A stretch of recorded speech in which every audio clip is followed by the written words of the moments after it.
নবীজি বলেন, কারো অন্তরের মধ্যে যদি গম পরিমাণ, জব পরিমাণ, সরিষার দানা পরিমাণ ইমান থাকে, গম পরিমাণ, জব পরিমাণ, সরিষার দানা পরিমাণ ইমান, এই মানুষটা যদি বিভিন্ন অপরাধের কারণে জাহান্নামের সাজা ভোগ করতেও হয়, জাহান্নামের সাজা ভোগ করার পর আমি নবী বলে দিলাম একদিন জাহান্নাম থেকে বের হয়ে ওই সরিষা পরিমাণ ইমানের কারণে আল্লাহর জান্নাতে প্রবেশ করবে।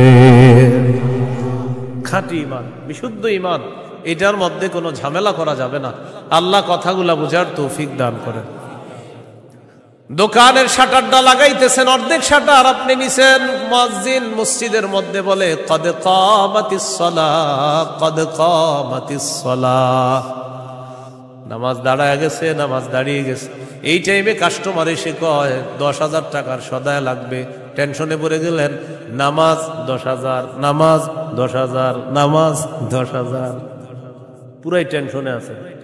আল্লাহ তাআলা বলেন, সম্পদ যেন তোমাদেরকে আল্লাহর থেকে দূরে সরায় না দেয়। নামাজ দাঁড়িয়ে গেছে, আপনি শাটারও লাগাইতেছেন নামাজে যাওয়ার জন্য, আল্লাহ তাআলা বলেন এই শোনো, সম্পদ যেন আল্লাহর থেকে দূরে সরায় না দেয়। কাস্টমার কয় 10,000, মুয়াজ্জিন কয় কদ কামাতিস সালাহ, টেনশনে পড়ে গেছে, কি করব? সূরা তাহার 132 নম্বর আয়াতে আল্লাহ বলেন, লা নাসআলুকা রিজকা নাহনু নারযুকুকা, নবী আপনার কাছে আমি রিজিক চাই না, আমি আপনারে রিজিক দেই। পরিবারকে নামাজের কথা বলেন, নিজে নামাজ পড়েন। নামাজের পর আল্লাহ তাআলা রিজিকের কথা কেন বললেন? কারণ রিজিকের টেনশনে মানুষ নামাজ থেকে দূরে থাকে। আল্লাহ বলেন, বান্দা তুমি নামাজে যাও, আমি তোমার থেকে রিজিক চাই না, আমি আল্লাহ তোমাকে রিজিক দিয়ে দেই।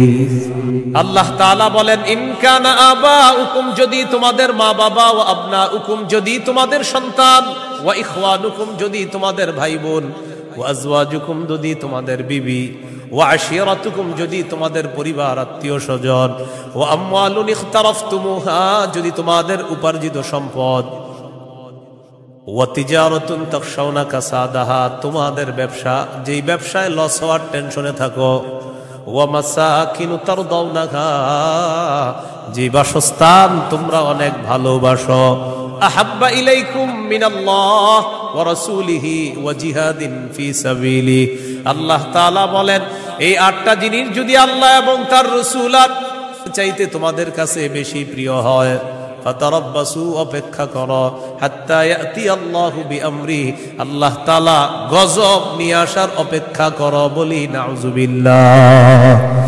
কি শিখলাম? এই 8 জিনিসের প্রতি আমাদের মহব্বত আছে বেশি।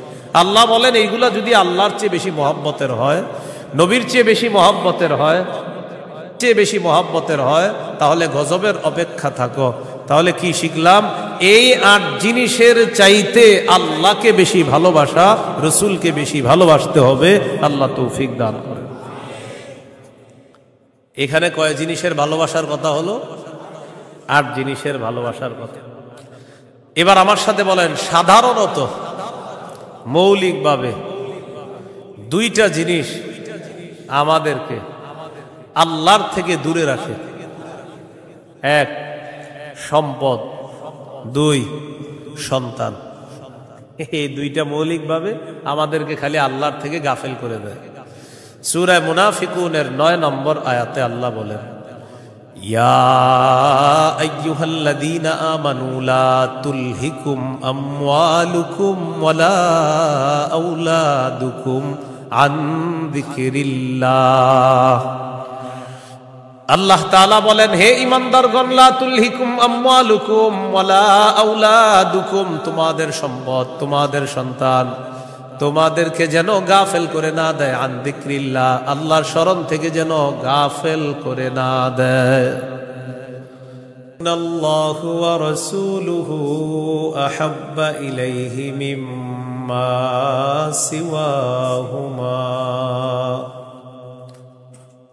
ওয়া আন ইউহিব্বাল মারআ লা ইউহিব্বুহু ইল্লা লিল্লাহ وأن يكره أن يعود في الكفر كما يكره أن يقذف في النار أو كما قال عليه الصلاة والسلام اللهم صل على محمد وعلى آل محمد كما صليت على إبراهيم وعلى آل إبراهيم إنك حميد مجيد اللهم بارك على محمد وعلى آل محمد كما باركت على إبراهيم وعلى آل إبراهيم إنك حميد مجيد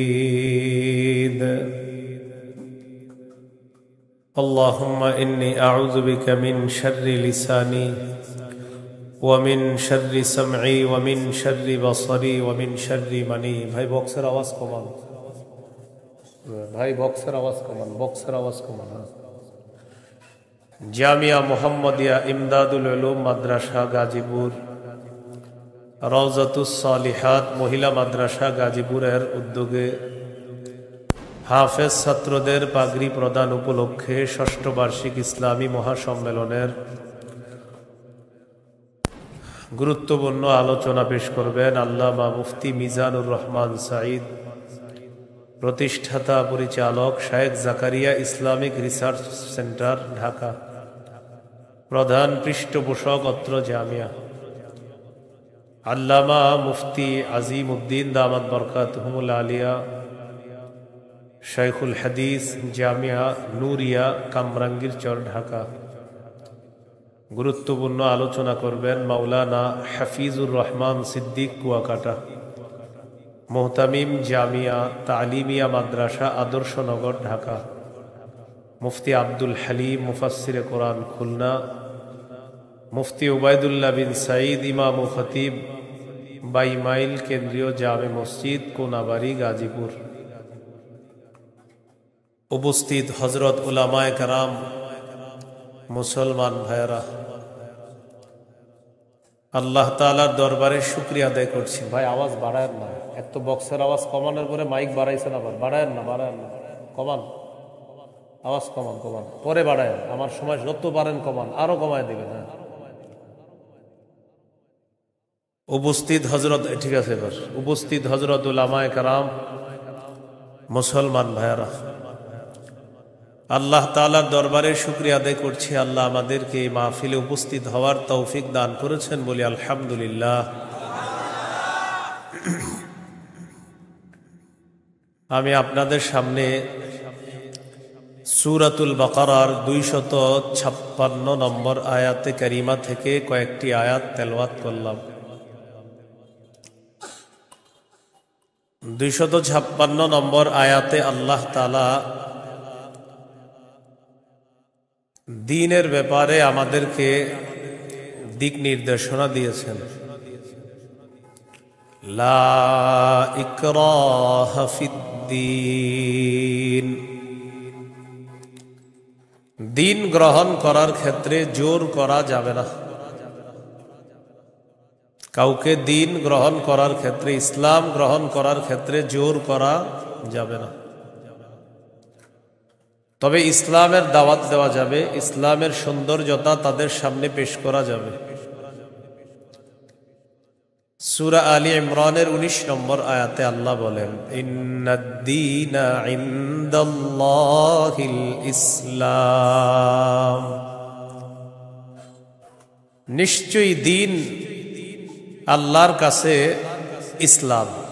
এটা হলো আয়াতের অনুবাদ। নিশ্চয়ই দ্বীন আল্লাহর কাছে ইসলাম, মানে আল্লাহর কাছে একমাত্র দ্বীন হলো ইসলাম। সূরা আলী ইমরানের 85 নম্বর আয়াতে আল্লাহ বলেন, وَمَن يَبْتَغِ غَيْرَ الْإِسْلَامِ دِينًا فَلَن يُقْبَلَ مِنْهُ। যে ব্যক্তি ইসলাম ছাড়া অন্য কোনো দিনকে গ্রহণ করে, অন্য কোনো কিছুকে দিন হিসাবে গ্রহণ করে, ফালাই ইউকবাল মিন, এটা তার থেকে গ্রহণ করা হবে না। কেউ যদি ইসলাম ছাড়া অন্য কোনো কিছুকে দিন হিসাবে গ্রহণ করে, এটা তার থেকে গ্রহণ করা হবে না, মানে ইসলাম ছাড়া অন্য কোনো দিন গ্রহণযোগ্য না। এটা অন্যকে দাওয়াত দিয়ে বোঝানো যাবে। জাহিলি যুগের বন্ধা নারীরা, যাদের সন্তান হয় না, এই জাতীয় নারীরা মানত করলো, আমার যদি ছেলে হয় ছেলের ইহুদি বানাবো। নাউজুবিল্লাহ। কি বানাবে? নাজিবি গোত্রের ইহুদিদেরকে বের করে দেওয়ার জন্য হুকুম আসলো। ইহুদিদের আত্মীয় স্বজন যারা আছে তারা চিন্তা করলো, আমাদের আত্মীয় স্বজন যারা, তাদেরকে মুসলমান বানায়া মদিনায় রেখে দিই।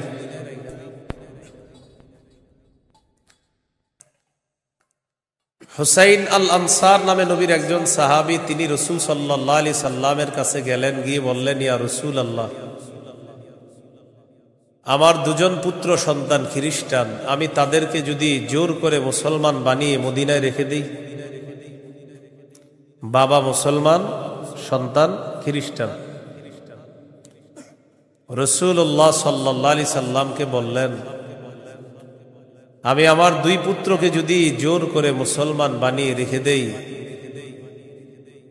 তখন আল্লাহ তাআলা সূরা বাকারার 256 নম্বর আয়াত নাজিল করলেন, লা ইকরাহা ফিদ্দীন। ইসলাম গ্রহণ করার ক্ষেত্রে জোর করা যাবে না। কদ তাবায়্যানার রুশদু মিনাল গাই। হেদায়েত স্পষ্ট হয়ে গিয়েছে গুমরাহি থেকে, পথভ্রষ্টতা থেকে। কোনটা হেদায়েত, কোনটা গুমরাহি, এটা মানুষের কাছে স্পষ্ট। এই কথা আল্লাহ কেন বললেন? হেদায়েত মানুষের সামনে এখন স্পষ্ট, এখন যদি মানুষ গ্রহণ না করে, এটা তার হতভাগা হওয়ার লক্ষণ। যদি সে গ্রহণ করে, এটা তার সৌভাগ্য, সে একজন সৌভাগ্যবান। সে সৌভাগ্যবান হওয়ার লক্ষণ হবে যদি হেদায়েত গ্রহণ করে। জোর করে বলা যাবে না তুমি মুসলমান হতেই হবে। ফামান ইয়াকফুর বিত-তাগুতি ওয়া ইউমিন বিল্লাহ ফাকাদ ইসতামসাকা বিল উরওয়াতিল ওয়াসকা লা ইনফিসামা লাহা। হেদায়েত স্পষ্ট হয়ে যাওয়ার পরেও যারা তাগুতকে অস্বীকার করবে, আল্লাহকে যারা বিশ্বাস করবে, হেদায়েত আর গুমরাহি দুইটা স্পষ্ট হয়ে যাওয়ার পর যারা তাগুতকে অস্বীকার করবে তথা পথভ্রষ্টতাকে বর্জন করবে, ওয়া ইউমিন বিল্লাহ, আর যারা আল্লাহকে বিশ্বাস করবে, ফাকাদ ইসতামসাকা বিল উরওয়াতিল ওয়াসকা,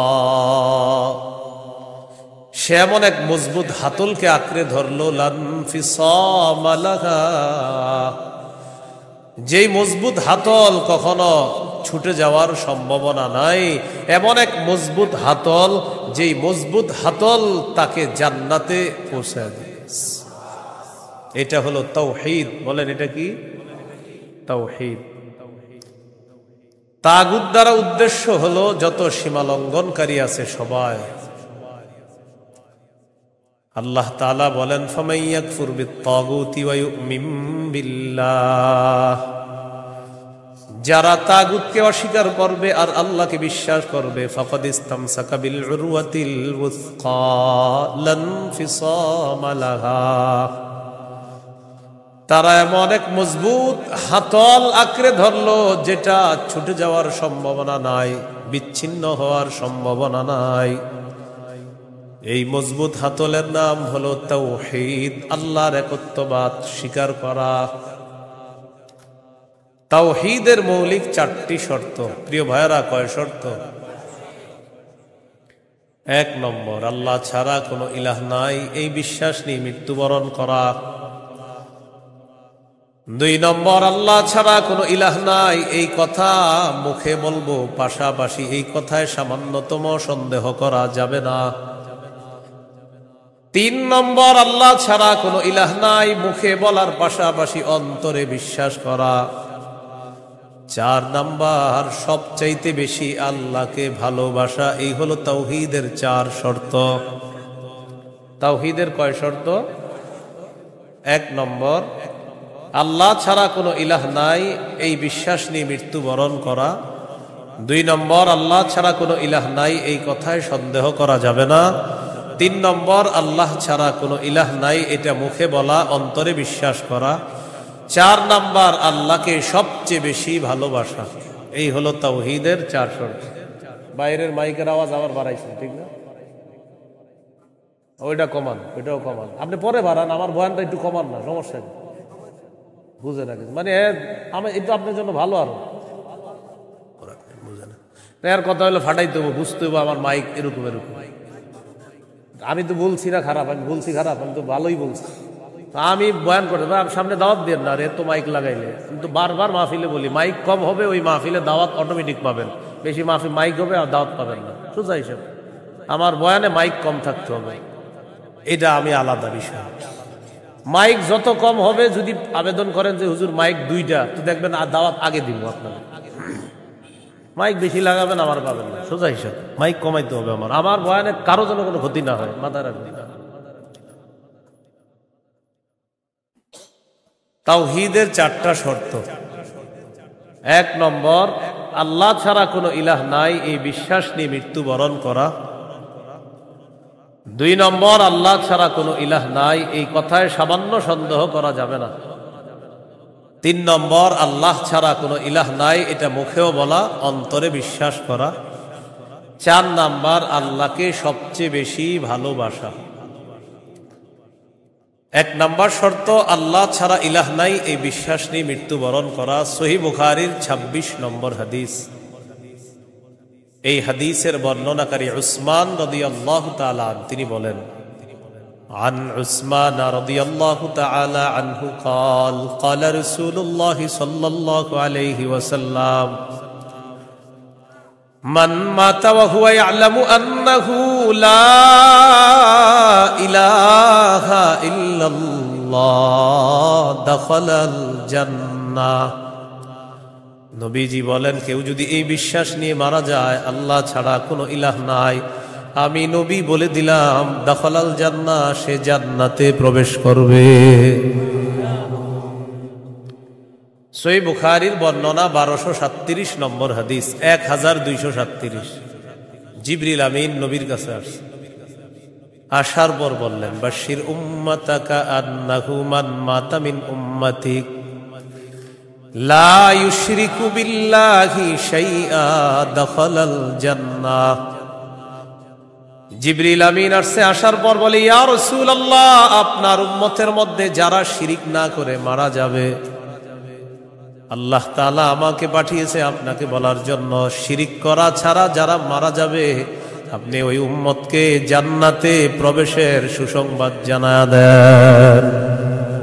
বুঝে আসছেন সবার? তাহলে 1 নাম্বার, আল্লাহ ছাড়া কোনো ইলাহ নাই এই বিশ্বাস নিয়ে মৃত্যুবরণ করা। একদিন এক ফেরেশতা নবীজির কাছে আসছে। নবীজি সাল্লাল্লাহু আলাইহি সাল্লাম বলেন, আতানি আতিম মির রাব্বি ফাখায়্যারানি বাইনা আন ইউদখিলা নিসফা উম্মতি আল জান্নাহ ওয়া বাইনা আশ-শাফাআহ। নবী বলেন, একজন ফেরেশতা আমার কাছে আসছে, আসার পর আমাকে 2টি বিষয়ের স্বাধীনতা দিয়েছে, যে কোনো একটা গ্রহণ করার জন্য। ফেরেশতা আমাকে বলল, হাবিব, আপনি যদি চান আপনার অর্ধেক উম্মত আপনি জান্নাতে নিতে পারবেন, আর যদি চান আপনি সুপারিশ করতে পারবেন, তবে 2টি গ্রহণ করা আপনার জন্য। এই সুযোগ আপনি পাবেন না, যে কোনো একটি গ্রহণ করতে হবে। হয়তো অর্ধেক উম্মত জান্নাতে নিবেন, না হয় আপনি সুপারিশ গ্রহণ করবেন। আমাদের নবী বলেন ইখতারতুশ শাফাআ, আমি সুপারিশ করাটাই আল্লাহর থেকে গ্রহণ করে নিলাম। বলেন তবে, বলেন সবাই বলেন তবে। এই সুপারিশ শুধু তারাই পাবে যারা শিরিক করবে না। নবীজি বলেন ওয়াহিয়া লিমান লা ইউশরিকু বিল্লাহি শাইআ, আমার সুপারিশ শুধু তারাই পাবে যারা আল্লাহর সাথে শিরিক করবে না, তারাই শুধু আমার সুপারিশ পাবে, অন্যরা কিন্তু আমার সুপারিশ পাবে না। সহিহ বুখারীর বর্ণনা 99 নম্বর হাদিসে আল্লাহর নবীর সাহাবী আবু হুরায়রা রাদিয়াল্লাহু তাআলা আন নবীকে প্রশ্ন করলেন, মান আসআদুন নাসি বিশাফাআতিকা ইয়াউমাল কিয়ামাতি ইয়া রাসূলুল্লাহ, হুজুর কিয়ামতের ময়দানে আপনার সুপারিশের মাধ্যমে কোন ব্যক্তি সবচেয়ে সৌভাগ্যবান হবে আমাকে একটু বলেন। নবীজি বললেন, আবু হুরায়রা, আমি জানতাম তোমার আগে এই প্রশ্ন আমাকে কেউ করবে না। লিমা রাআইতু মিন হিরসিকা আলাল ইলম, ইলমের প্রতি তোমার যে আগ্রহ, বিদ্যার প্রতি তোমার যে আগ্রহ, আমি জানতাম তোমার আগে এই প্রশ্ন আমাকে কেউ করবে না, তুমি যে প্রশ্নটা করছো। তো যেহেতু তুমি প্রশ্নটা করেই ফেলছো, উত্তরটা নাও। আসাদুন নাসি বিশাফাআতি ইয়াউমাল কিয়ামাতি মান ক্বালা লা ইলাহা ইল্লাল্লাহ খালিসাম মিন কিবালি নাফসি, কোন ব্যক্তি যদি দিল থেকে বলে লা ইলাহা ইল্লাল্লাহ আর এই বিশ্বাস নিয়ে যদি মারা যায়, কিয়ামতের ময়দানে আমার সুপারিশের মাধ্যমে এই ব্যক্তি সবচাইতে সৌভাগ্যবান বান্দা হয়ে যাবে। কি শিখলাম বলেন? লা ইলাহা ইল্লাল্লাহ। তিরমিজির বর্ণনা 3592 নম্বর হাদিস। قال رسول الله صلى الله عليه وسلم ما عبد قال لا إله إلا الله مخلصا قط إلا فتحت له أبواب السماء حتى تفزع إلى العرش। নবীজি বলেন, কোন বান্দা যদি একবার ইখলাসের সাথে লা ইলাহা ইল্লাল্লাহ পাঠ করে, আল্লাহর আসমানের সবগুলা দরজা খুলে দেওয়া হয়, তার লা ইলাহা ইল্লাল্লাহ যেন আরশ পর্যন্ত পৌঁছে যায়। তাওহীদের কয় শর্ত ভুলে গেছে? কয় শর্ত? 1 নম্বর, আল্লাহ ছাড়া ইলাহ নাই, এই বিশ্বাস নিয়ে মরতে হবে। 2 নম্বর, আল্লাহ ছাড়া কোনো ইলাহ নাই, এই কথায় সামান্য সন্দেহ করা যাবে না। সূরা হুজুরাতের 15 নম্বর আয়াতে আল্লাহ বলেন, ইন্নামাল মুমিনুনা আল্লাযীনা আমানু বিল্লাহি ওয়া রাসূলিহি সুম্মা লাম ইয়ারতাবু ওয়াজাহাদু বিআমওয়ালিহিম ওয়া আনফুসিহিম ফী সাবিলিল্লাহ উলাইকা হুমুস সাদিকুন। আল্লাহ তাআলা বলেন, প্রকৃত ঈমানদার হলো তারা যারা আল্লাহকে বিশ্বাস করে, রাসূলকে বিশ্বাস করে, সামান্য সন্দেহ করে না। ওয়াজাহাদু বিআমওয়ালিহিম ওয়া আনফুসিহিম ফী সাবিলিল্লাহ, যারা নিজেদের জান মাল নিয়ে আল্লাহর রাস্তায় লড়াই করে। আল্লাহ বলেন, উলাইকা হুমুস সাদিকুন, আমি আল্লাহ তাদেরকে কোরআনে খাঁটি সত্যবাদী বলে ঘোষণা করলাম। এরা খাঁটি সত্যবাদী, আল্লাহকে বিশ্বাস করে, রাসূলকে বিশ্বাস করে, একটু সন্দেহ করে না। 3 নম্বর শর্ত, লা ইলাহা ইল্লাল্লাহ, আমি মুখে উচ্চারণ করলাম আল্লাহ ছাড়া কোনো ইলাহ নাই, অন্তরেও বিশ্বাস করা। মুখে বললাম আল্লাহ ছাড়া কোনো ইলাহ নাই, অন্তরে যদি ঝামেলা থাকে এটা হবে মুনাফিক মার্কা শয়তান, নেফাকি হবে। এটা কি হবে বলেন তো? সবাই বলেন কি হবে? নেফাকি হবে। মুখে বলতে হবে, অন্তরেও স্বীকার করতে হবে। সূরাতুল ফাতহির 11 নম্বর আয়াতে আল্লাহ বলেন, ইয়াকুলুনা বিআলসিনাতিহিম মা লাইসা ফি কুলুবিহিম, তারা তাদের মুখ দিয়ে এমন কথা বলে যা তাদের অন্তরের কথা না। তাহলে বলেন তো, তাওহীদের 3 নম্বর শর্ত, মুখে বললাম একটা আর অন্তরে আরেকটা, শর্ত পূরণ হবে? মুখে যা বলবো অন্তরেও তা যদি হয়, এটা 3 নম্বর শর্ত পূরণ হবে। অন্তরে যদি ঈমান সরিষার দানা পরিমাণও হয় একদিন জান্নাতে যাবে। সহিহ বুখারীর 44 নম্বর হাদিস, قال رسول الله صلى الله عليه وسلم يخرج من النار من قال لا إله إلا الله وفي قلبه وزن شعيرة من خير وفي قلبه وزن برة من خير وفي قلبه وزن ذرة من خير। নবীজি বলেন, কারো অন্তরের মধ্যে যদি গম পরিমাণ, জব পরিমাণ, সরিষার দানা পরিমাণ ঈমান থাকে, গম পরিমাণ, জব পরিমাণ, সরিষার দানা পরিমাণ ঈমান, এই মানুষটা যদি বিভিন্ন অপরাধের কারণে জাহান্নামের সাজা ভোগ করতেও হয়, জাহান্নামের সাজা ভোগ করার পর আমি নবী বলে দিলাম একদিন জাহান্নাম থেকে বের হয়ে ওই সরিষা পরিমাণ ঈমানের কারণে আল্লাহর জান্নাতে প্রবেশ করবে। খাঁটি ঈমান, বিশুদ্ধ ঈমান, এটার মধ্যে কোনো ঝামেলা করা যাবে না। আল্লাহ কথাগুলা বুঝার তৌফিক দান করেন। 4 নাম্বার শর্ত, সবচেয়ে বেশি আল্লাহকে ভালোবাসো। বলেন কাকে ভালোবাসো? সবাই আমার সাথে বলেন, সাধারণত বলেন। আমরা 8টি জিনিসকে বেশি ভালোবাসি। 8 জিনিসের প্রতি আমাদের মহব্বত খুব বেশি। এই 8 জিনিসের চাইতেও আল্লাহকে, রসুলকে বেশি ভালোবাসতে হবে। কয় জিনিসের প্রতি টান আছে বেশি? 8 জিনিসের কথা আল্লাহ বলছে সূরা তাওবা 24 নম্বর আয়াত। আমি প্রথম আয়াতটা পড়ি, এরপর অনুবাদ করব, আমরা সবাই গণব। আল্লাহ তাআলা বলেন, কুল ইন কানা আবাউকুম ওয়া আবনাউকুম ওয়া ইখওয়ানুকুম ওয়া আজওয়াজুকুম ওয়া আশীরাতুকুম وأموال اقترفتموها وتجارة تخشون كسادها ومساكن ترضونها أحب إليكم من الله ورسوله وجهاد في سبيله فتربصوا حتى يأتي الله بأمره। কত? আল্লাহ তাআলা বলেন, ইন কানা আবাউকুম, যদি তোমাদের মা বাবা, ওয়া আবনাউকুম, যদি তোমাদের সন্তান, ওয়া ইখওয়ানুকুম, যদি তোমাদের ভাই বোন, ওয়া আজওয়াজুকুম, যদি তোমাদের বিবি, ওয়া আশীরাতুকুম, যদি তোমাদের পরিবার আত্মীয় স্বজন, ওয়া আমওয়ালুন ইখতারাফতুমুহা, যদি তোমাদের উপার্জিত সম্পদ, ওয়া তিজারাতুন তাখশাউনা কাসাদাহা, তোমাদের ব্যবসা, যেই ব্যবসায় লস হওয়ার টেনশনে থাকো, ওয়া মাসাকিনু তারদাউনাহা, যে বাসস্থান তোমরা অনেক ভালোবাসো, আহাব্বা ইলাইকুম মিনাল্লাহ ওয়া রাসূলিহি ওয়া জিহাদিন ফি সাবিলি। আল্লাহ তাআলা বলেন, এই 8টা জিনিস যদি আল্লাহ এবং তার রাসূল আর চাইতে তোমাদের কাছে বেশি প্রিয় হয়, ফাতারাব্বাসু, অপেক্ষা করো, হাত্তা ইয়াতি আল্লাহু বিআমরি, আল্লাহ তাআলা গজব নিয়ে আসার অপেক্ষা করো। বলি নাউযুবিল্লাহ। কি শিখলাম? এই 8 জিনিসের প্রতি আমাদের মহব্বত আছে বেশি। আল্লাহ বলেন, এইগুলা যদি আল্লাহর চেয়ে বেশি মহব্বতের হয়, নবীর চেয়ে বেশি মহব্বতের হয়, তাহলে গজবের অপেক্ষা থাকো। তাহলে কি শিখলাম? এই 8 জিনিসের চাইতে আল্লাহকে বেশি ভালোবাসা, রসুলকে বেশি ভালোবাসতে হবে। আল্লাহ তৌফিক দান করে। এখানে কয় জিনিসের ভালোবাসার কথা হলো?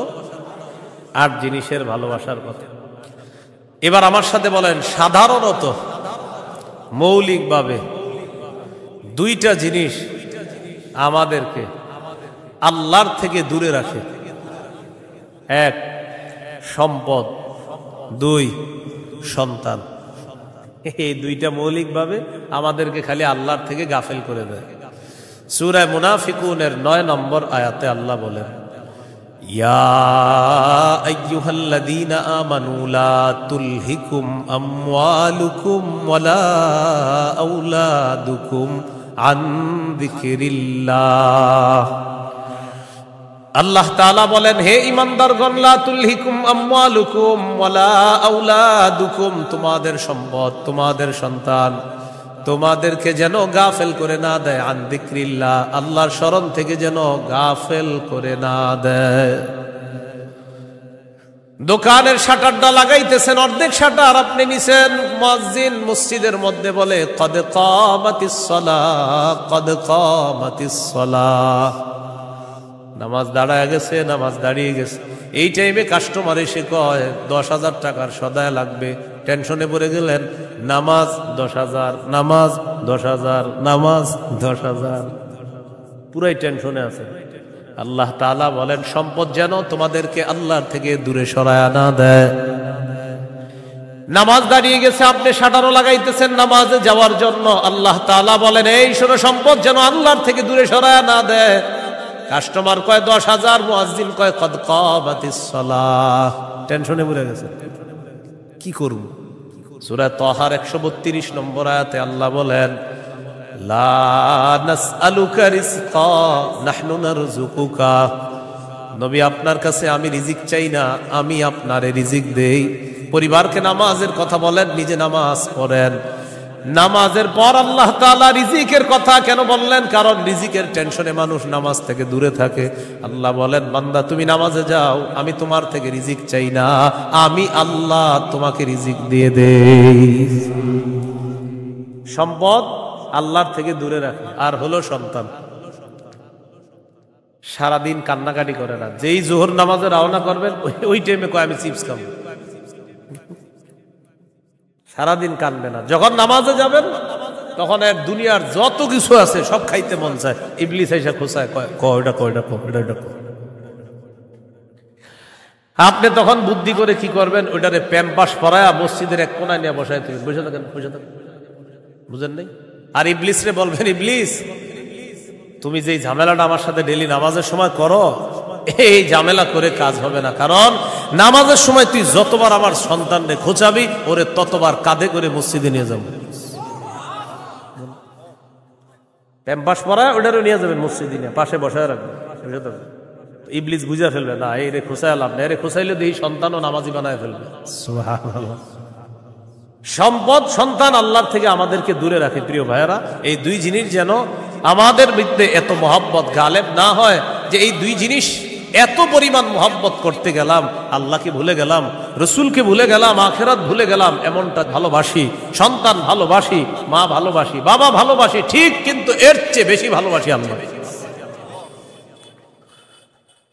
এই হলো আল্লাহকে সবচেয়ে, তাওহীদের কয় শর্ত? 4 নাম্বার। সবচেয়ে বেশি কাকে ভালোবাসা? আল্লাহকে, রসুলকে সবচেয়ে বেশি ভালোবাসা, আল্লাহকে এরপর রসুলকে সবচেয়ে বেশি ভালোবাসা। সহিহ বুখারীর বর্ণনা 16 নম্বর হাদিস, ক্বালা রাসূলুল্লাহ সাল্লাল্লাহু আলাইহি ওয়াসাল্লাম সালাসুন মান কুন্না ফীহি ওয়াজাদা হালাওয়াতাল ঈমান।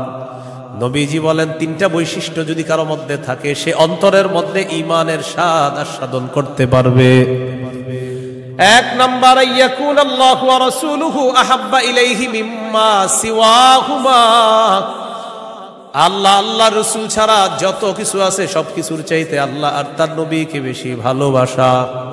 2 নাম্বার, ওয়া আইয়ুহিব্বাল মারআ লা ইউহিব্বুহু ইল্লা লিল্লাহ, কোন মুসলমানকে শুধুমাত্র আল্লাহর জন্য ভালোবাসা। 3 নাম্বার, আইয়াকরাহা আইয়াউদা ফিল কুফরি কামা ইয়াকরাহু আইয়ুকযাফা ফিন্নার, আগুনের মধ্যে পুড়ে যাওয়া যেমন অপছন্দ তেমনি ভাবে কুফরি করাটাও এমন অপছন্দ হওয়া।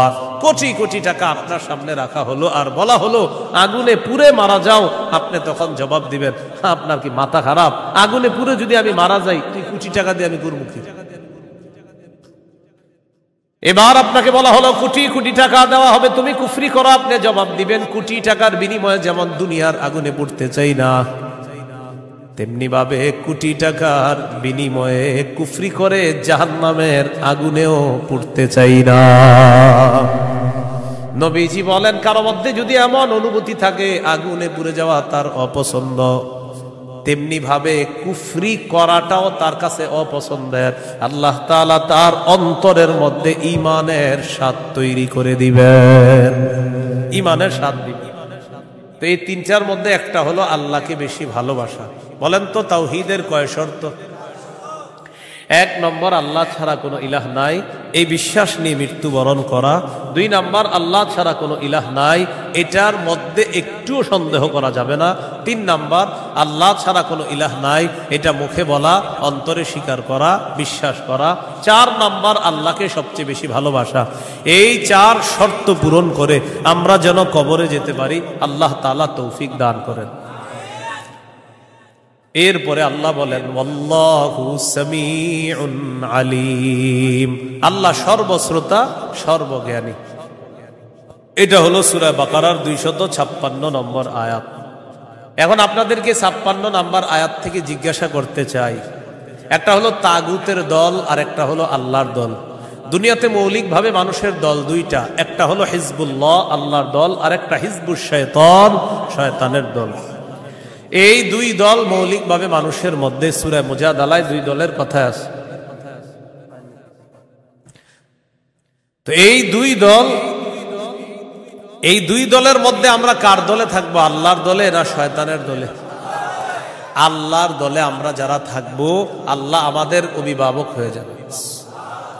এই কথাটা আল্লাহ সূরা বাকারার 257 নম্বর আয়াতে বলতেছে। মন দিয়ে শুনেন কি বল, আল্লাহু ওয়ালিয়ুল্লাযীনা আমানু, যারা ঈমানদার তাদের অভিভাবক আল্লাহ। সুবহানাল্লাহ।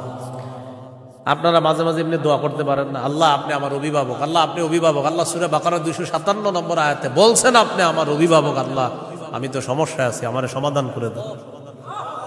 এইভাবে বলতে হবে, আল্লাহ আপনি বলছেন আপনি আমার অভিভাবক, আল্লাহ আপনি আমার সমস্যা সমাধান করে দেন। এইভাবে আল্লাহকে বলতে হবে। আল্লাহু ওয়ালিয়ুল্লাযীনা আমানু, আল্লাহ বলেন যারা ঈমানদার তাদের অভিভাবক হলেন আল্লাহ। ইউখরিজুহুম মিনাজ যুলুমাতি ইলান নূর, আল্লাহ তাআলা অভিভাবক ঈমানদারদেরকে অন্ধকার থেকে বের করে আলোর দিকে আল্লাহ তাআলা নিয়ে যায়।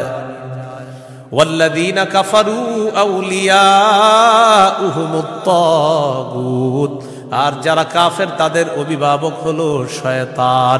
বলেন তো ঈমানদারের অভিভাবক কে? কাফেরের অভিভাবক কে? উলাইকা আসহাবুন নারি হুম ফিহা খালিদুন। আল্লাহ বলেন যারা তাগুতের অনুসারী তারা চিরস্থায়ীভাবে জাহান্নামে থাকবে। বলি নাউজুবিল্লাহ। তাগুত বলা হয় যত সীমা লঙ্ঘনকারী আছে জালেম, সব তাগুত। এই তাগুত এটা পুরুষ হোক আর মহিলা হোক, এই তাগুত যারা এরা জালেম অথবা জালেমা, সব তাগুত। তবে কষ্টের বিষয় আর দুঃখের বিষয়, আমরা বারবার এক তাগুত ছেড়ে আরেক তাগুতকে ধরি। এক তাগুত ছেড়ে আরেক তাগুতকে কি করি? ধরি। কেন ধরি জানেন? বৃষ্টি থেকে বাঁচার জন্য ঝর্ণা নিচে এসে দাঁড়ায় আর কি। কোথায় দাঁড়াই? বাঁচার জন্য কি থেকে কোথায় এসে দাঁড়াই?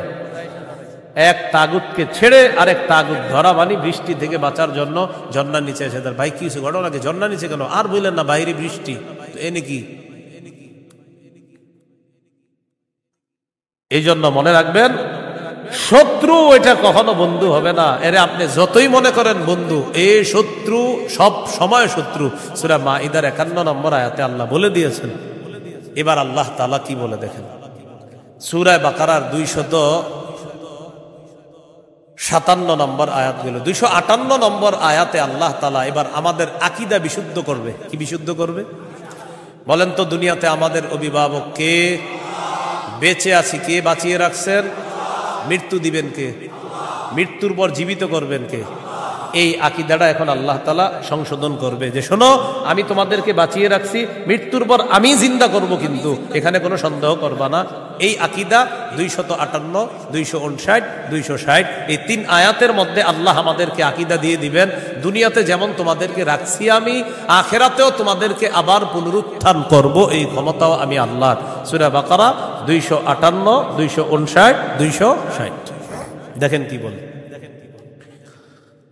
ألم تر إلى الذي حاج إبراهيم في ربه أن آتاه الله الملك إذ قال إبراهيم ربي الذي يحيي ويميت قال أنا أحيي وأميت قال إبراهيم فإن الله يأتي بالشمس من المشرق فأت بها من المغرب فبهت الذي كفر والله لا يهدي القوم الظالمين। নবী আপনি কি দেখেন নাই, ওই ব্যক্তির ব্যাপারে চিন্তা করেন নাই যে ব্যক্তি ইব্রাহিম নবীর সাথে তার রবের ব্যাপারে ঝগড়া করেছে, যেই রব তাকে রাজত্ব দান করেছে ওই রবের ব্যাপারে লোকটা ঝগড়া করেছে ইব্রাহিম নবীর সাথে। আল্লাহ তাআলা বলেন এই ব্যক্তি হলো বাবেল শহরের বাদশাহ নমরুদ। ইব্রাহিম নবীর সাথে ঝগড়া লাগছে, এই কারণে নমরুদকে আল্লাহ তাআলা রাজত্ব দান করছে। রাজত্ব পাওয়ার পর নমরুদ কয় আমি খোদা। ইব্রাহিম নবী বললেন আমার রব রব্বি আল্লাযী ইহয়ী ওয়া ইউমীত, আমার রব হলেন তিনি যিনি জীবন দেয়, যিনি মৃত্যু দান করেন। নমরুদ পাল্টা জবাব দিয়ে বলে ক্বালা আনা উহয়ী ওয়া উমীত, আমিও তো জীবন দেই আমিও তো মৃত্যু দেই। নাউজুবিল্লাহ। হ্যাঁ, ইব্রাহিম নবী বললেন রব তিনি যিনি জীবন দেয় মৃত্যু দেয়। নমরুদ কথা আমিও তো জীবন দিই মৃত্যু দিই। তো ইব্রাহিম নবী তাহলে আমি কি করতে হবে? আমারও রব মানো, কারণ আমিও জীবন দিই মৃত্যু দিই। ইব্রাহিম নবী বললেন কিভাবে? জেলখানা থেকে দুইজন আসামি ধরে আনছে, একজনকে মেরে ফেলছে আর একজনকে ছেড়ে দিছে। মারার পর বলে এই যে দেখো আমি মৃত্যু দিলাম, ছেড়ে দেওয়ার পর বলে এই যে দেখো আমি জীবন দিলাম। কি ইন্টারন্যাশনাল পদ্ধতির জীবন মৃত্যু! হ্যাঁ, দুইজনকে ধরে আনছে, একটাকে হত্যা করছে আর একটাকে ছেড়ে দিছে। হত্যা করার পর বলে দেখো জীবন দিলাম মৃত্যু দিলাম, জীবন দিলাম কিভাবে? আর একটাকে ছেড়ে দিছে, এইটা ছেড়ে দেওয়ার পর বলছে আমি তাকে জীবন দিলাম। আপনারা বলেন এটা কি জীবন মৃত্যু? ইব্রাহিম নবী চিন্তা করলেন এরে এমন এক কথা বলে আটকাইতে হবে যেই কথার পরে আর ঝগড়া করবে না। قال إبراهيم فإن الله يأتي بالشمس من المشرق فأت بها من المغرب। ইব্রাহিম নবী বললেন আমার রব আল্লাহ প্রতিদিন সূর্য পূর্ব দিক থেকে উঠায়, তুমি পশ্চিম দিক থেকে উঠায় দাও। তুমিও তো রব, তোমার দাবি অনুযায়ী। নাউজুবিল্লাহ। ফাবুহিতাল্লাযী কাফার, আল্লাহ তাআলা বলেন যে ঝগড়া করছে নমরুদ কাফের, ধরাশয়ী হয়ে গেল, ঝগড়ায় হেরে গেল। মুফাসসিরিনে কেরাম বলেন নমরুদ পাল্টা বলতে পারতো ইব্রাহিম আমি সূর্য পশ্চিম দিক থেকে উঠাতে পারবো না, তোমার রব আল্লাহ প্রতিদিন পূর্ব দিক থেকে সূর্য উঠায়, আমি তো পারবো না। তুমি তোমার রব আল্লাহকে বলো সূর্যটা যেন পশ্চিম দিক থেকে উঠায় দেখা দেয়। মুফাসসিরিনে কেরাম বলেন নমরুদ বুঝে শুনেই পাল্টা চ্যালেঞ্জ দেয় নাই। কেন দেয় নাই? নমরুদ কিন্তু চ্যালেঞ্জ দিতে পারতো পাল্টা, ইব্রাহিম তুমি আমারে বললা আমি যেন সূর্য পশ্চিম দিক থেকে উঠাই, তোমার রব যেহেতু পূর্ব দিক থেকে উঠায়, তো পাল্টা প্রশ্ন করতে পারতো নমরুদ ইব্রাহিম আমি তো পারলাম না, তোমার রব আল্লাহকে বলো আল্লাহ যেন সূর্যটা পশ্চিম দিক থেকে উঠায় দেখায়। মুফাসসিরিনে কেরাম বলে নমরুদ এটা বুঝে শুনেই পাল্টা প্রশ্ন করে নাই, কারণ নমরুদ জানে এই প্রশ্ন করলে ইব্রাহিম চ্যালেঞ্জ গ্রহণ করবে, আল্লাহকে বলবে আল্লাহ সাথে সাথে সূর্য পশ্চিম দিক থেকে উঠায় দেখায়। আর এটা যদি করে ফেলে নমরুদের দল ছোট হয়ে যাবে, হালকা হয়ে যাবে। এই জন্য নমরুদ আর পাল্টা চ্যালেঞ্জ দেয় নাই। বলেন তো নমরুদকে রাজত্ব দিয়েছিল কে? দেওয়ার পর বলে আমি খোদা। কি বলে? আমি খোদা। এই জন্য প্রিয় ভাইয়েরা সামনের দিকে যাদেরকে আমরা শাসন ক্ষমতায় বসাবো, যাদেরকে আমরা দায়িত্ব দিব, বুঝে শুনে দায়িত্ব দিতে হবে। কি শুনে? বলেন আমার সাথে প্রতিদিন 2 রাকাত অতিরিক্ত নফল নামাজ পড়ব, পড়ার পর 3টা দোয়া করব। 1 নাম্বার আল্লাহ, বলেন আল্লাহ কিয়ামতের আগে বাংলাদেশে আর কোন নারী প্রধান চাই না। হ্যাঁ, কি প্রধান চাই না? সবাই জোরে বলেন কেন? আরো জোরে বলেন, আরো জোরে, আরো জোরে। قال رسول الله صلى الله عليه وسلم لا يفلح قوم ولوا امرهم امرأتان। নবীজি বলেন ওই জাতি কিছুতেই কখনোই সফল হবে না যেই জাতি তাদের নেতৃত্বে কোন নারীকে বসায়া দেয়। আপনি বুঝেন আর না বুঝেন আমার নবীর কথা সঠিক। তো এই জন্য এই একটা বিষয়ে দোয়া করবেন। 2 নাম্বার দোয়া বলেন আল্লাহ মরার আগে বাংলাদেশে শরিয়া আইন দেখে যেতে চাই। কি আইন? দেয়ালে দেয়ালে লিখে দিবেন শরিয়া আইন চায় না তারা। বলেন, কোন না কোন অপরাধে অপরাধী যারা, বলেন আমার সাথে, শরিয়া আইন চায় না তারা, কোন না কোন অপরাধে অপরাধী যারা। চোর শরিয়া আইন চাইবে না, হাত কাটা যাবে। ধর্ষক শরিয়া আইন চাইবে না, তাকে পাথর মেরে হত্যা করা হবে, তার উপর ইসলামের শাস্তি প্রয়োগ করা হবে। এই জন্য ধর্ষক চাইবে না, চোর চাইবে না। আমাদের দেশে যদি আসলে শরিয়া আইন চালু হয়, বিগত দিনের শুধু চুরির বিচার করতে করতে সুপ্রিম কোর্ট হাইকোর্টের বিচারপতিরা ক্লান্ত হয়ে যাবে। শুধু চুরির বিচার হলে, কিসের বিচার? এটা 2 নাম্বার দোয়া করবেন। 3 নাম্বার দোয়া, বলেন আল্লাহ আমাদের দেশে এমন একজন শাসক দিয়ে দেন, যেই শাসক মৌলিক 4টি কাজ করবে। 1 নাম্বার নামাজ কায়েম করবে, 2 নাম্বার যাকাত প্রতিষ্ঠিত করবে, 3 নাম্বার সৎ কাজের আদেশ করবে, 4 নাম্বার অসৎ কাজের নিষেধ করবে। সবাই বলেন দলিল, বলেন দলিল। সূরা হজ 41 নম্বর আয়াত। কোন সূরা? কত নম্বর আয়াত? এই আয়াতে আল্লাহ বলেন, আল্লাযীনা ইম্মাক্কান্নাহুম ফিল আরদি আকামুস সালাহ ওয়া আতাউয যাকাতা ওয়া আমারু বিল মারুফি ওয়া নাহাউ আনিল মুনকার। আল্লাহ তাআলা বলেন, আমি যাদেরকে দুনিয়ার শাসন ক্ষমতায় বসাই তাদের মৌলিক কাজ হবে 4টা। 1 নাম্বার আকামুস সালাহ, তারা রাষ্ট্রীয়ভাবে নামাজ কায়েম করতে হবে। রাষ্ট্রের প্রত্যেকটা নাগরিক যেন নামাজ পড়ে, এই দায়িত্ব পালন করতে হবে। 2 নাম্বার ওয়া আতাউয যাকাত, যাকাতের বিধান রাষ্ট্রীয়ভাবে চালু করতে হবে। আমাদের দেশে যদি রাষ্ট্রীয়ভাবে যাকাতের বিধান চালু হয়ে যায়, আর সব ধনীরা যদি 1 বছর যাকাত আদায় করে, কয় বছর? ওই বছর সুদ বলবে, যাকাত তুমি ভালো থেকো, আমি সুদ বিদায় নেই। কয় বছর? 1 বছর যদি যাকাত যারা দেয়, এরা যদি দেয়, সুদ বলবে, যাকাত তুমি থাকো, আমি চলে যাই, কারণ আমার আর থাকার জায়গা নাই। বলেন আমার সাথে, সুদে ফকির আরো ফকির হয়, যাকাতে ফকির আরো ধনী হয়। দলিল ইবনে মাজাহ 2279 নম্বর হাদিস। আবার বলেন, বলেন, সুদে ফকির আরো ফকির হয়, যাকাতে ফকির ধনী হয়। বলেন, আমাদের এই রাষ্ট্র সুদ ভিত্তিক হওয়ার কারণে এখন আমরা সবাই মোটামুটি ভিক্ষুক। কারণ আমাদের প্রত্যেকের মাথা পিছু 1,07,000 টাকা ঋণ। তো আপনি কোথায় ধনী? সুদের শেষ পরিণতি ভিক্ষা।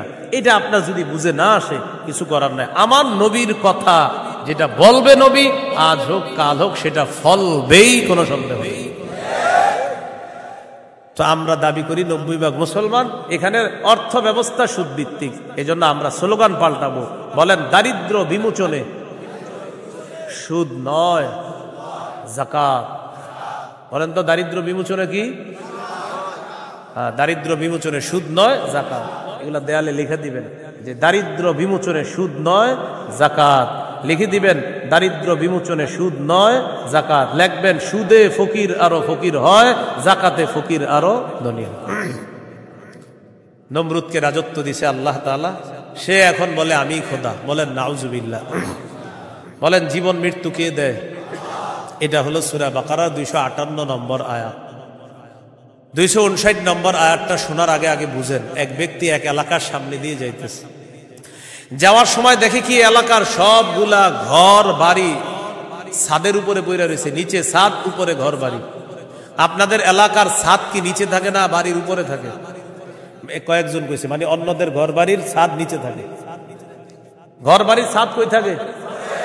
এটা প্রথমে বললেন না কেন? মানে প্রথমে কয়েকজন কইছে কয়েক উপরে, মানে অন্যদের ছাদগুলা নিচে। আপনাদের ঘর বাড়ির ছাদ কই? তো এই কথাটা প্রথমে বললে সমস্যা ছিল কি? এক ব্যক্তি যাইতেছে এক এলাকার সামনে দিয়ে, যাওয়ার সময় দেখে ঘর বাড়ি সব ধ্বংস হয়ে পইরা রয়েছে, নিচে হইল ছাদ, উপরে ঘর বাড়ি। উনি এই বিষয়ে দেখা সাথে সাথে বললেন, আল্লাহু আকবার, আল্লাহ কত মহান, এদেরকে ধ্বংস করলেন আল্লাহ, আবার আল্লাহ কিভাবে জিন্দা করবে, এটা ওনার সন্দেহ না, এটা ওনার কি না সন্দেহ না, এটা উনি বিস্ময় প্রকাশ করতেছে, আল্লাহ কত মহান, আবার কিভাবে আল্লাহ জিন্দা করবে, এটা মুখ দিয়ে বলে ফেলছে। সাথে সাথে আল্লাহ তাকে মৃত্যু দিচ্ছে। 100 বছর মৃত অবস্থায় রাখছে। কয় বছর? 100 বছর মৃত অবস্থায় রাখছে। 100 বছর পর জিন্দা করছে। জিন্দা করার পর তাকে জিজ্ঞাসা করলেন, আপনি কয় বছর মৃত অবস্থায় ছিলেন? তো জবাব দিলেন, 1 দিন বা আধা দিন। আল্লাহ তাআলা বললেন, আপনি 100 বছর ছিলেন মরা। কয় বছর? ওই যে উনি বলছিলেন মরাকে আল্লাহ কিভাবে জিন্দা করবে, আল্লাহ দেখাই দিতেছে। আপনার খানা পানির দিকে তাকান তো তাকাইছে, খানা পানির দিকে তাকায় দেখে খানা পানি পচে নাই। সুবহানাল্লাহ। কয় বছর? এবার আপনার গাদার দিকে তাকান তো তাকাইছে গাদার দিকে, গাদাটার কি অবস্থা দেখে কি গাদা পচে গলে মরে মাটির সাথে মিশে গেছে। আল্লাহ তাআলা বুঝায়, এই জন্যই তো আমি আল্লাহ। সুবহানাল্লাহ। এবার আল্লাহ তাআলা বললেন, দেখেন গাদার অস্থিগুলা মাটির সাথে মিশে গেছে, আমি এগুলারে উঠাই। তো হাড্ডি উঠাইছে, উঠানোর পর এটার উপরে আল্লাহ গোস্তের প্রলেপ দিয়ে এটার মধ্যে প্রাণ সঞ্চার করে আবার গাদা জিন্দা করে দিচ্ছে। বলেন মৃতকে জিন্দা করে কে? এই কথাটাই আল্লাহ তাআলা বলেন, আও কাল্লাযী মাররা আলা ক্বরিয়াতি ওয়া হিয়া খাফিয়াতুন আলা উরুশিহা। অথবা নবী আপনি কি ওই ব্যক্তির ব্যাপারে চিন্তা করেন নাই যে ব্যক্তি এক এলাকার সামনে দিয়ে গেছে, যাওয়ার সময় দেখে এলাকার সবগুলা ঘর বাড়ি ছাদের উপর পড়া, এর মানে ঘর বাড়িগুলা সব ধ্বংস। ক্বালা আন্না ইউহয়ী হাযিহিল্লাহু বা'দা মাউতিহা। তখন তিনি বললেন, আল্লাহ তাআলা কিভাবে তাদেরকে মৃত্যুর পর আবার পুনরায় জিন্দা করবেন। ফাআমাতাহুল্লাহু মিআতা আমিন। আল্লাহ তাআলা তাকে 100 বছরের জন্য মৃত্যু দিলেন। সুম্মা বাআসা, আবার তাকে জিন্দা করলেন। করার পর আল্লাহ বললেন, ক্বালা কাম লাবিস্তা, কতদিন আপনি এইভাবে মৃত অবস্থায় কাটিয়েছেন? তিনি জবাব দিলেন, লাবিস্তু ইয়াওমান আও বা'দা ইয়াওম, 1 দিন বা আধা দিন আমি মৃত অবস্থায় ছিলাম। কয় দিন? না আপনারা বলেন আসলে কয় বছর? আল্লাহ তাআলা বলেন, ক্বালা বাল লাবিস্তা মিআতা আমিন ফানজুর ইলা তাআমিকা ওয়া শারাবিকা লাম ইয়াতাসান্না। আপনি 100 বছর মরা ছিলেন, খানার দিকে তাকান, পানির দিকে তাকান, লাম ইয়াতাসান্না, পচে নাই। সুবহানাল্লাহ। ওয়ানজুর ইলা হিমারিকা, গাদাটার দিকে তাকান, গাদার দিকে তাকাইছে, তাকায় দেখে পচে গলে মাটির সাথে মিশে গেছে। আল্লাহ তাআলা বলেন, জানেননি কেন আপনাকে আমি মৃত্যু দিলাম, আবার 100 বছর পর আপনাকে আমি কেন জিন্দা করলাম? ওয়ালিনাজআলাকা আয়াতাল লিন্নাস, আমি আপনাকে দুনিয়ার মানুষের সামনে নিদর্শন হিসাবে রেখে দিলাম যে দেখো আমি আল্লাহ মৃতকে জিন্দা করি, এর দৃষ্টান্ত দুনিয়াতেই দেখায়া দিলাম। কয় বছর মৃত্যু রাখছে, এরপরে আল্লাহ আবার উঠেছে। এবার আল্লাহ বললেন, অনজুর ইলাল ইযামি কাইফা নুনশিজুহা, ওই যে আপনার গাদার অস্থিগুলা মাটির সাথে মিশে গেছে, দেখেন কিভাবে আমি উত্থিত করি। সুম্মা নাকসুহা লাহমা, এরপর দেখেন কিভাবে গোস্তের পোশাক হাড্ডিগুলার উপর পড়ায়া দেই। আল্লাহ গোস্তের পোশাক পরায়া প্রাণ সঞ্চার করে গাদা আবার জিন্দা করে। এবার তিনি বললেন, মানে কে? ওই যে যিনি বলছিলেন 100 বছর আগে আল্লাহ কিভাবে জিন্দা করবে, তখন তিনি বললেন, ক্বালা আ'লামু আন্নাল্লাহা আলা কুল্লি শাইইন কাদির। আমি বুঝতে পারছি, আমি জানি আল্লাহ সবকিছুর উপর ক্ষমতাবান। বলেন সবকিছুর উপর ক্ষমতাবান কে? 100 বছর মৃত রাইখা আবার জিন্দা করার ক্ষমতা কার? এখন আমি কি আপনাদেরকে বলছি লোকটাকে? এই লোকটাকে বলছি? বলি নাই। এলাকা কোনটা এটাও বলছি? বলি নাই। কোরআনে এলাকার নামও আসে নাই, ওই ব্যক্তির নামও আসে নাই। তবে মুফাসসিরিনে কেরাম বলেন, এই ব্যক্তি যে একজন নবী ছিলেন এতে সন্দেহ নেই। উনি একজন কি ছিলেন? নবী ছিলেন, এতে কোনো সন্দেহ নেই। এটা হলো মুফাসসিরিনে কেরামের বক্তব্য। মুআররিখিন যারা আছে, ঐতিহাসিকগণ, তারা বলেন আগে পরে গবেষণা করলে বোঝা যায় তিনি ছিলেন উযাইর আলাইহিস সালাম। কোন নবী? অথবা বলেন, অথবা আরমিয়া আলাইহিস সালাম, এটা একজন নবীর নাম। তাহলে ওই জনপদের সামনে দিয়ে যিনি গিয়েছেন তিনি একজন নবী ছিলেন, এই ব্যাপারটা স্পষ্ট। তবে তিনি কোন নবী ছিলেন, উজাইর নবী না আরমিয়া নবী, এই ব্যাপারে ঐতিহাসিকগণ বলেন তিনি হয়তো উজাইর নবী, না হয় আরমিয়া আলাইহিস সালাতু ওয়াস সালাম। এখন এলাকা, এটা কোন এলাকা? ঐতিহাসিকগণ বলেন এলাকাটা বাইতুল মুকাদ্দাসের বুখতে নসর যে এলাকা দখল করেছিল, ওই বুখতে নসরের এলাকাটা ইতিহাস গবেষণা করলে বোঝা যায় ওই এলাকাটা আল্লাহ ধ্বংস করার পর তখন ওই নবী এলাকার সামনে দিয়ে গিয়েছিলেন। তাহলে এলাকার নাম সরাসরি কোরআনে নাই, এলাকার নাম সরাসরি হাদিসে নাই, নবীর নাম সরাসরি কোরআনে নাই, নবীর নাম সরাসরি হাদিসে নাই। মুফাসসির এবং ঐতিহাসিকগণ গবেষণা করে বলেন আগা গোড়া এটা গবেষণা করলে বোঝা যায় নবী ছিলেন হযরত উজাইর অথবা আরমিয়া, আর এলাকাটা ছিল বাইতুল মুকাদ্দাস। এই হলো সূরা বাকারার 259 নম্বর আয়াত। সূরা বাকারার 260 নম্বর আয়াত। এই আয়াতেও আল্লাহ আমাদের আকীদা স্বচ্ছ করবে যে দেখো দুনিয়াতে আমি তোমাদেরকে জিন্দা রাখছি, আবার আমি মৃত্যু দিব, আবার তোমাদেরকে পুনরুত্থান করব, এই ক্ষমতা। বিসমিল্লাহির রহমানির রহিম। আল্লাহুম্মা লাকাল হামদু ওয়া লাকাশ শুকর। সূরা বাকারা 260 নম্বর আয়াত আল্লাহ বলেন وَإِذْ قَالَ إِبْرَاهِيمُ رَبِّ أَرِنِي كَيْفَ تُحْيِي الْمَوْتَى قَالَ أَوَلَمْ تُؤْمِنْ قَالَ بَلَى وَلَكِنْ لِيَطْمَئِنَّ قَلْبِي قَالَ فَخُذْ أَرْبَعَةً مِنَ الطَّيْرِ فَصُرْهُنَّ إِلَيْكَ ثُمَّ اجْعَلْ عَلَى كُلِّ جَبَلٍ مِّنْهُنَّ جُزْءًا ثُمَّ ادْعُهُنَّ يَأْتِينَكَ سَعْيًا وَاعْلَمْ أَنَّ اللَّهَ عَزِيزٌ حَكِيمٌ। স্মরণ করুন ওই সময়কে যখন ইব্রাহিম নবী বললেন রব্বি আরিনি কাইফা তুহিল মাউতা, আল্লাহ আপনি আমাকে দেখান আপনি কিভাবে মৃতকে জিন্দা করেন। আল্লাহ তাআলা বললেন ক্বালা আওয়ালাম তুমিন, ইব্রাহিম আপনি কি বিশ্বাস করেন না? ইব্রাহিম নবী জবাব দিলেন ক্বালা বালা ওয়ালাকিন লিয়াতমাইন্না কলবি, আল্লাহ অবশ্যই বিশ্বাস করি, তবে আমার অন্তরের প্রশান্তির জন্য আমি জানতে চাই আল্লাহ আপনি কিভাবে মৃতকে জিন্দা করেন। ভাই 259 আর 260 নম্বর আয়াতে একটা বিষয় কিন্তু মনে রাখেন, আমি আবার বারবার বলতেছি কথাটা। 259 নম্বর আয়াতে ওই যে নবী বললেন আল্লাহ কিভাবে মৃতদেরকে জিন্দা করবেন, এটা কিন্তু নবীর সন্দেহ না। আবার বলছি এটা কি না? সন্দেহ না, বলেন বিস্ময়, কি উনি আশ্চর্য হচ্ছেন। আবার 260 নম্বর আয়াতে ইব্রাহিম নবী বলতেছে আল্লাহ আপনি আমারে দেখান কিভাবে মৃতকে জিন্দা করেন, এটাও ইব্রাহিম নবীর সন্দেহ না, বরং ইব্রাহিম নবী অন্তরকে শান্তি দিতে চায় আল্লাহ আপনি যে মৃতকে জিন্দা করেন এটা দেখলে আমার দিলে একটু ভালো লাগতো, শুধু এই কারণে আমি দেখতে চাই। তাহলে বিষয়টা কি সন্দেহ? নাউজুবিল্লাহ, কোন নবী সন্দেহ করতে পারে না। তো আল্লাহ তাআলা বললেন ক্বালা ফাকুজ আরবাতাম মিনাত তায়র, ইব্রাহিম আপনি 4টা পাখি ধরেন, ফাসুরহুন্না ইলাইকা, এই 4টি পাখি আপনি বসে আনেন, আপনার আয়ত্তে আনেন। আয়াতে আনার পর সুম্মা জাআলা আলা কুল্লি জাবালিম মিনহুন্না জুজআ, 4টা পাখিকে আপনি চূর্ণ বিচূর্ণ করে টুকরা টুকরা করে ফেলবেন। টুকরা টুকরা করার পর এই পাখিগুলার টুকরা টুকরা বিভিন্ন পাহাড়ের মধ্যে আপনি ছিটায়া দিবেন। কোন পাখির টুকরাটা কোন পাহাড়ের মধ্যে আছে এটা আপনার জানা নাই।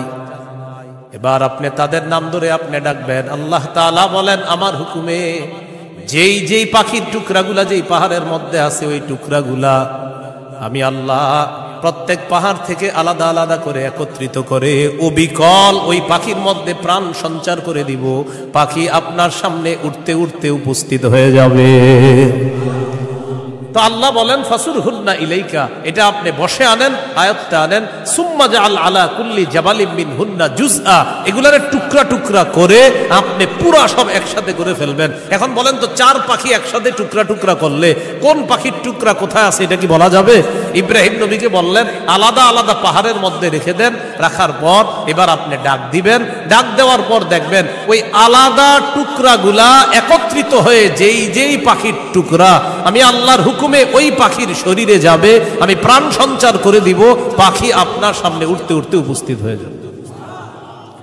শেষে আল্লাহ বলেন ওয়ালাম, জেনে রাখেন আল্লাহ আজিজুন হাকিম, আল্লাহ মহাপরাক্রমশালী, আল্লাহ মহাপ্রজ্ঞাময়।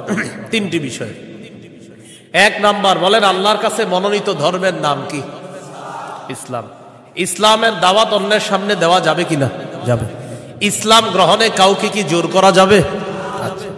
2 নম্বর, মৌলিকভাবে মানুষের দল কয়টা? 2টা। একটা কার দল? আল্লাহর দল। আর একটা কার দল? শয়তান। ইমানদারের অভিভাবক কে? কাফেরদের অভিভাবক কে? শয়তান। 3 নম্বর, আমাদেরকে দুনিয়াতে জীবিত রাখছে কে? মৃত্যু দিবে কে? মৃত্যুর পর আবার জিন্দা করবেন কে? এই 3টি বিষয় সূরা বাকারার 256 থেকে 260 নম্বর আয়াত পর্যন্ত আমরা জানলাম। আল্লাহ তাআলা আমাদের সকলকে আকীদা বিশুদ্ধ করে স্বচ্ছ করে আমরা যেন মরা। 2 নম্বর, আল্লাহ ছাড়া কোনো ইলাহ নাই, সন্দেহ করা যাবে না। 3 নম্বর, আল্লাহ ছাড়া কোনো ইলাহ নাই, এটা মুখে বলা, অন্তরে বিশ্বাস করা।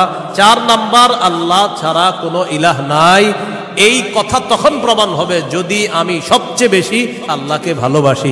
বলেন তো কয় জিনিসকে সাধারণত বেশি ভালোবাসি আমরা? 8 জিনিস। এই 8 জিনিস থেকেও কাকে বেশি ভালোবাসতে হবে? আল্লাহ। আল্লাহ তাআলা আমাদের সকলকে আজকের সূরা বাকারার 256 থেকে 60 নম্বর আয়াত পর্যন্ত মূল 3টি কথা ছিল। 1 নাম্বার, আল্লাহর কাছে মনোনীত ধর্ম ইসলাম, এটা গ্রহণ করতে হবে, বাকি গ্রহণ করার ক্ষেত্রে কাউকে জোর করা যাবে না। 2 নাম্বার, একটা শয়তানের দল, একটা আল্লাহর দল। আল্লাহর দলের অভিভাবক আল্লাহ, শয়তানের দলের অভিভাবক মানে যারা, তাদের অভিভাবক হলো শয়তান। তাগুত যারা ইহুদি খ্রিস্টান, তাদের অভিভাবক হলো শয়তান। 3 নাম্বার, আল্লাহ জীবিত রাখছে, আল্লাহ মৃত্যু দিবেন, আল্লাহ আবার জিন্দা করবেন। এই আকীদা, বিশুদ্ধ স্বচ্ছ আকীদা নিয়ে যেন আমরা কবরে যেতে পারি, আল্লাহ তাআলা তৌফিক দান করেন। সুবহানাল্লাহি ওয়া বিহামদিহি, সুবহানাকাল্লাহুম্মা ওয়া বিহামদিকা, আশহাদু আল্লা ইলাহা ইল্লা আনতা, আস্তাগফিরুকা ওয়া আতুবু ইলাইক। আমিন ওয়া আখিরু দাওয়ানা আলহামদুলিল্লাহি রাব্বিল আলামিন। আসসালামু আলাইকুম।